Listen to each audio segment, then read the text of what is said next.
Come late 78, Van Halen sold what, 5-6 million records? I'm the only one out in the streets.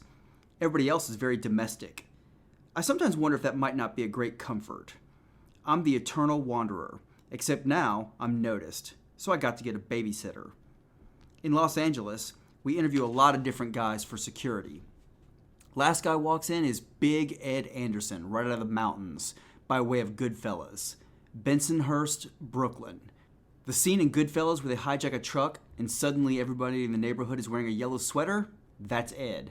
He had the sweater. I'm feeling surly and sarcastic.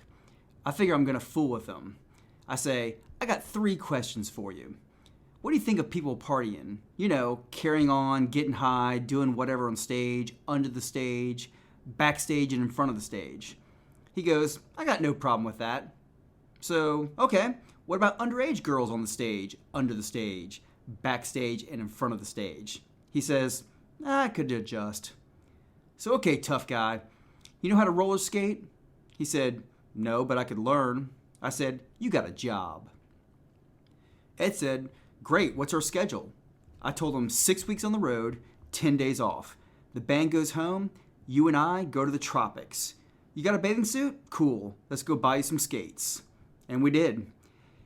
Drove to a skate shop in Venice, got him some roller skates.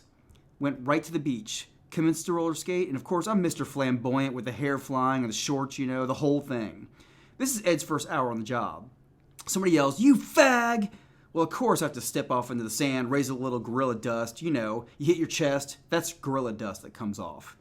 Welcome to our tiny little island, Ed. More frequently than not, things are not what they seem. You may have heard of the brown M&M story of Van Halen, and it read like this in the contract. Quote, there will be no brown M&Ms anywhere in the backstage area or immediate vicinity upon pain of forfeiture of the show with full compensation, end quote. I would come in backstage, and if I saw brown M&Ms, I'd trash the dressing room and threaten to cancel the show.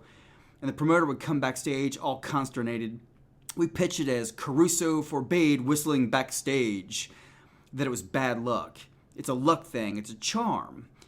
It made it seem like it was a complete act of self-indulgent extravagance, which I've always found very attractive as a performance. Or even a lifestyle. Hey, sign me up. Can she come too? Great. I already mentioned Van Halen was the first band to take huge productions into tertiary, third-level markets. We'd pull up with 9 18-wheeler trucks, full of gear, where the standard was 3 trucks max. And there were many, many technical errors, whether it was the girders couldn't support the weight, or the flooring would sink in, or the doors weren't big enough to move the gear through. The contract writer led like a version of the Chinese Yellow Pages because there was so much equipment and so many human beings to make it function.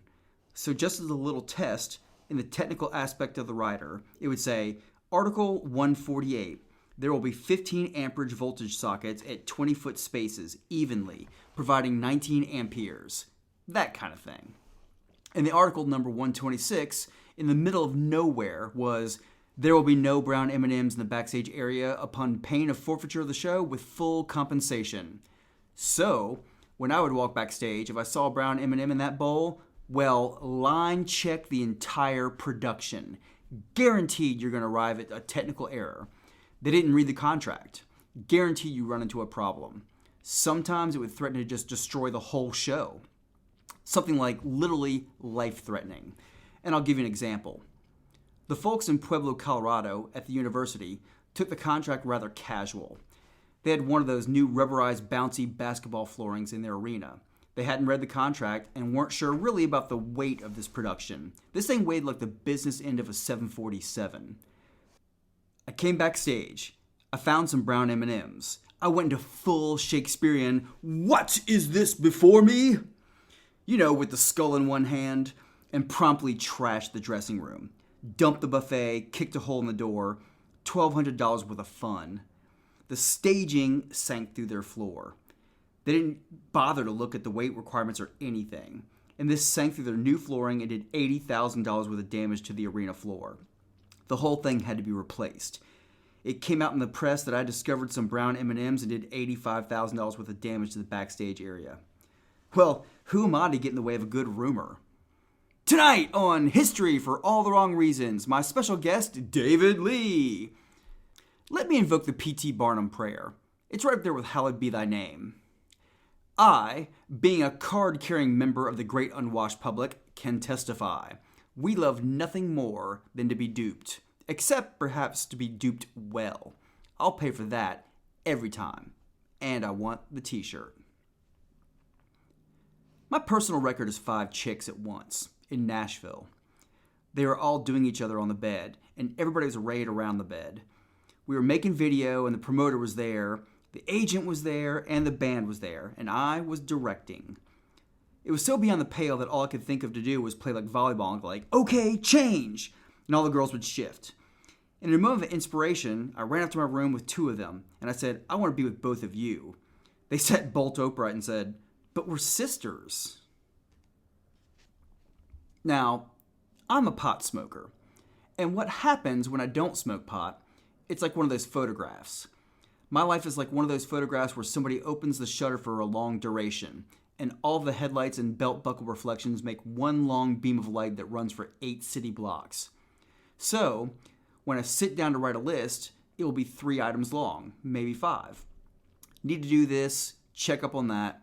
When I smoke pot, everything's cut by 2/3 speed, and I can see in between every car.